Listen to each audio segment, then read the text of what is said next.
Então, pessoal, agora continuando, né, a segunda parte aí da gravação dessa nossa aulinha sobre o sistema endócrino. Eu falei na anterior até as tireoides e paratireoides, né? Agora a gente vai ver aqui, a partir do pâncreas, uma próxima aulinha para a gente fechar essas glândulas, tá bom? Bom, o pâncreas é uma glândula que fica abaixo do estômago. Ele tem uma parte endócrina, que é essa que nós vamos comentar, que produz dois hormônios, a insulina e o glucagon, tá certo? São esses dois hormônios aqui, ó, que eu estou destacando com o cursor. E nós temos uma parte exócrina, que a gente vai estudar lá no sistema digestório, que é a liberação de suco pancreático, tá? E de bicarbonato de sódio para o sistema digestório aí poder trabalhar, tá bom? Mas vamos ver aqui a parte endócrina, ou seja, aquela região que vai liberar os seus produtos na circulação. Bom, o pâncreas é aquele que regula a nossa glicemia. O que é glicemia? É a quantidade de glicose circulante. A glicose ela não pode também alterar muito, porque é matéria-prima para nossas queridinhas mitocôndrias poderem produzir o nosso ATP, né, a respiração celular. Então não pode faltar, tá certo? Então, eles trabalham de forma antagônica. Nós temos lá no pâncreas umas células chamadas células beta e células alfa, tá? Elas ficam numa região chamada ilhotas de Langerhans, tá? Isso aí a gente tem na apostila, depois a gente vai ver os nomes, né? As ilhotas de Langerhans é onde você tem a parte endócrina do pâncreas. Lá nós temos dois grupos de células, né? As células alfa, que vão produzir a, o glucagon, e as células beta, que vão produzir a insulina, tá certo? Bom, o que vai acontecer? Vamos supor que você vá lá e almoce, né? Ou tome um café da manhã, ou seja, você tem aí uma refeição. Você vai digerir os alimentos e vai aumentar a sua taxa de glicose circulante. Aumentando a taxa de glicose, você estimula o pâncreas, nas células beta, a liberar a insulina. O que a insulina faz? Ela age sobre as células, permitindo que a glicose entre nas células. E lá no fígado vai promover a produção de um polissacarídeo chamado glicogênio, que é para armazenamento de glicose, tá?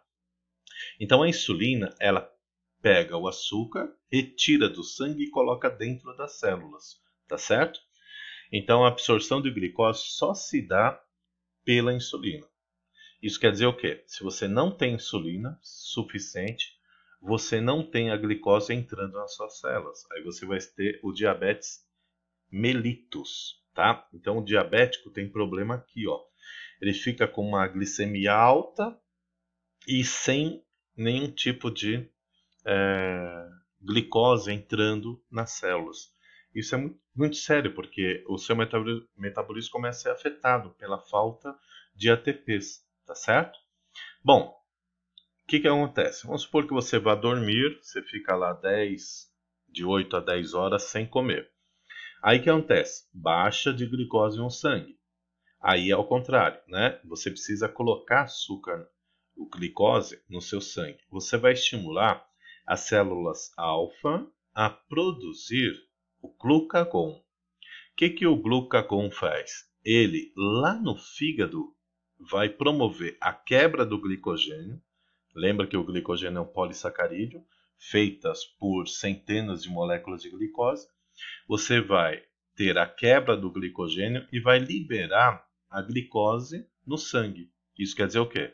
O glucagon, ele aumenta a glicemia, tá? Então, ó, a insulina reduz a glicemia, colocando as células dentro, a glicose dentro das células, e o glucagon, ele aumenta a glicemia, promovendo a quebra do glicogênio, liberando o quê? Glicose no seu sangue. Os dois hormônios trabalhando em conjunto, uma pessoa saudável, mantém a glicemia sempre estável, tá? Quando você tem um descontrole na insulina, aí instala-se a diabetes mellitus. Volto a falar, eu vou falar de todos os problemas numa próxima aula, tá? A gente vai ver aqui, num primeiro momento, quais são os hormônios e a sua atuação. Aí depois a gente fala das alterações que podem ocorrer no metabolismo devido à alteração na produção de um desses hormônios. Beleza? Tá. Bom, outra glândulazinha, suprarrenal ou adrenais, tá? Bom, aqui é um rim, tá bom? E elas ficam coladinhas aqui, ó, acima dos rins. Então, por isso que é chamado de suprarrenal, fica acima dos rins, tá?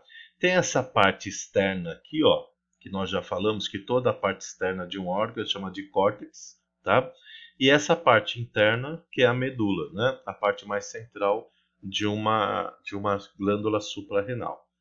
Bom, a parte externa cortical, ela sofre ação da hipófise, tá? Estímulo da hipófise, pelo adreno corticotrófico. Trófico é onde vai atuar.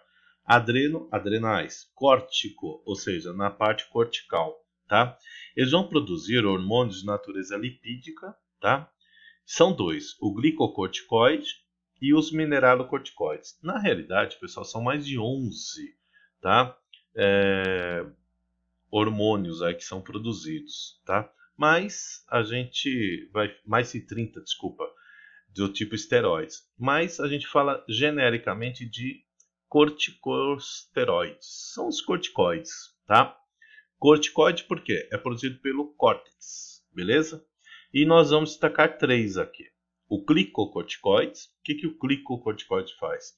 No momento de baixa de glicemia ou no momento de estresse, ele é liberado promovendo a quebra de gordura ou de proteínas, aumentando a sua glicemia, tá? Temos um mineralocorticoide, que basicamente, né, ele é chamado também de aldosterona, que ele vai regular o sódio circulante. Minerais, sódio, aumentando a reabsorção ou não lá nos rins, tá? Para que você não elimine aí na urina caso você esteja precisando, tá? E os andrógenos. O que é andrógenos? São os hormônios sexuais. Então o homem produz um pouquinho de estrógeno, tá? Nessa glândula, e as mulheres um pouquinho de testosterona, tá? Porque a testosterona, a gente vai ver daqui a pouco, ela atua, por exemplo, sobre a saúde dos músculos. Então, apesar de ser um hormônio masculino, as mulheres também produzem um pouco de testosterona, tá? E os homens têm o estrógeno, que atua na circulação, tal, vascularização, absorção de cálcio. Então, o homem também precisa de um pouco de estrógeno. E eles são produzidos pelas adrenais, tá? Os andrógenos. Bom, então nós temos aqui a parte cortical, tá? Que vai ter aí como hormônios os glicocorticoides, tá? Os mineralocorticoides e os andrógenos, tá certo? E nós temos a parte interna aqui, ó. A parte interna medular, ela vai sofrer ação do sistema nervoso. E nós já vimos isso, né? O sistema nervoso simpático, parasimpático, atua por aqui, por exemplo, né? E vai produzir a adrenalina, tá? Chamada de epinefrina, e a noradrenalina, tá? Então lembra que a adrenalina é o sistema nervoso simpático e a noradrenalina também vai ser liberado numa situação de estresse, tá? Norepinefrina é o nome mais técnico da noradrenalina aí que nós vimos, tá bom? Então essa é a suprarrenal. E para nós terminarmos, nós temos os ovários e os testículos, né? Chamados de gônadas, tá? Bom, os ovários, nas meninas, vai produzir dois hormônios, o estrógeno e a progesterona, tá? Ela sofre ação do FSH e do LH, tá? E a gente vai ver no ciclo menstrual daqui a pouco como é que funciona isso, beleza? O estrógeno, pessoal, ele é responsável, é o hormônio feminino por excelência. Ele é responsável pelos chamados caracteres sexuais secundários, tá? Então, ombro estreito, bacia larga, cabelos longos, né, vistosos, um rosto sem barba, né? Ou seja, aquilo que faz uma mulher ser uma mulher. Isso nós chamamos de caracteres sexuais secundários. Os primários é a genitália, né? Os secundários é promovido pelo estrógeno, beleza? E a progesterona, ela é o hormônio da gravidez por excelência, né? Então, a mulher libera bastante progesterona após a ovocitação, chamada de ovulação, a gente vai ver daqui a pouco. E durante a gravidez toda, ela tem a progesterona sempre alta, tá? Ela acaba inibindo a hipófise. Por isso que na pílula anticoncepcional tem progesterona. Por quê? Inibe na hipófise o FSH e o LH. Isso quer dizer o quê? Não vai ter maturação de nenhum tipo de gameta, de óvulo, e também não vai ter ovulação, tá? Por quê? Vai inibir o FSH e o LH. Mas a gente vai ver isso lá no ciclo menstrual, tá bom? E nos homens nós temos os testículos, né? Os testículos, pessoal, ele tem aí uma dupla função, é produzir gametas, como lá nos ovários, e a produção de testosterona, tá? Então, também vai sofrer a ação do FSH e o LH, tá? Então, no FSH no homem induz a produção de espermatozoides, tá? E o LH induz a produção de testosterona e na glândula seminal a produção do sêmen, tá? A testosterona, pessoal, é o hormônio sexual masculino por excelência, tá? Então, ele vai ser produzido por um grupo de células especiais, né? Chamadas células de Leydig, tá aqui, ó, tá? Nessa região, depois a gente vai ver isso com mais detalhes. E você vai ter o quê? Ação sobre os chamados caracteres sexuais secundários masculinos. Barba, pelos pubianos, engrossamento de voz, né? Desenvolvimento de musculatura, ombros largos, bacia estreita, tá certo? A calvície, né? Típica de homem, porque você vai ter aí a testosterona atuando, né? Presente aí né? E a quantidade de gordura é abdominal que se acumula nos homens, por isso que a barriguinha é tipicamente masculina. Vamos lá. Tem amadurecimento dos órgãos genitais e a libido, né? A libido é a famoso desejo sexual. A testosterona é responsável por isso, tanto no homem quanto na mulher. Só que a mulher produz pouca testosterona, tá? Durante o mês. Ela vai aumentar um pouquinho durante a ovulação, tá? Exatamente para aumentar o desejo. Beleza?